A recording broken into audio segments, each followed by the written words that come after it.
আসসালামু আলাইকুম। আমি এখন দেখাবো আপনাদেরকে খুবই সুন্দর একটি প্রাকৃতিক, দেখবেন কীরকম লাগে জানাবেন। হ্যাঁ, আমি আপনাদেরকে দেখাবো, আপনারা একটু দেখার চেষ্টা করেন। এখানে অনেক দর্শনার্থী আছে। আমি এখন উপর থেকে নামতাছি। খুবই নিরিবিলি একটি পরিবেশ। এখানে অনেক দূর দূরান্ত থেকে মানুষ আসে, যেমন পাবনা, যার নাই কোনো পাবনা, বোলা, যে যাই সব বলে আসে। ভাই, আপনি কোথায় থেকে আসছেন? একজন দর্শকের সাথে আমাদের দেখা হয়ে গেল। আপনি কোথায় থেকে আসছেন? নারায়ণগঞ্জ থেকে। নারায়ণগঞ্জের থেকে ডাকাতি। দর্শক দেখছেন, নারায়ণগঞ্জের থেকে চলে আসছে একজন। জি,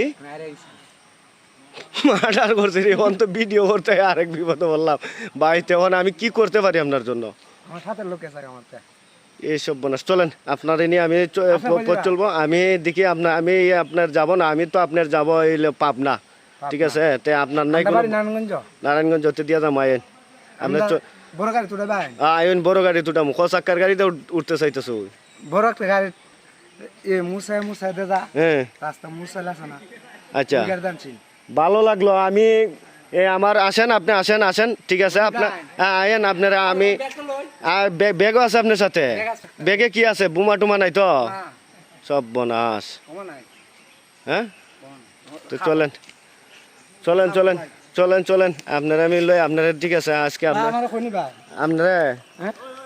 আমি উড়াই দিব। আপনার বাড়িতে যাবেন না?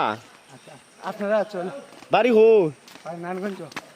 একটু আগে কইছেন নারায়ণগঞ্জ, এরপরে কইছেন পাবনা। নারায়ণগঞ্জ। ঠিক আছে, চলেন আপনারা আমি গাড়ি তুটাই দিব। বন্ধুরা দেখেন, আমি একটা ভিডিও শ্যুট নিতেছিলাম, এমন সময় আমার ক্যামেরার সামনে একজন লোক ধরা খাইছে, যে সে আসলে মানে অসহায়। এখানে এই আপনার মনে করেন ঘুরতে আসছেন। আপনি কোথায় ঘুরতে আসছিলেন? ওই বললে হা কইছে, বললে হা কয় আকৌ ওই জন্নাতে পরে ফানি উপর থেকে ইয়র থেকে পারতুনি। নাম কি জানে কইছেন? মাধব কুণ্ড। ও, মাধব কুণ্ড কইছে আপনি? আসলে উপর থেকে যে পানি পড়ে, পাথরের পাহাড় যে দেখাইছেন নি? যে দেখছি আমার লোক পাই না। আয়েন লোক মিলাই দিম আয়েন। যাই হোক দর্শক, ওনাকে তো আমি মানে আমার যে যতটুকু সম্ভব হয় আমি গাড়ি তুটাই দিতে হবে নাকি? তাহলে আপনারাও সাথে থাকেন, আমার ভিডিওটা চলুক। আর আমি ওনারেও একটা কিতা কইরা দিই। আবার লোকটাকে কিছু সরল লাগে। জি ভাই, রাস্তা জি ভাই, রাস্তা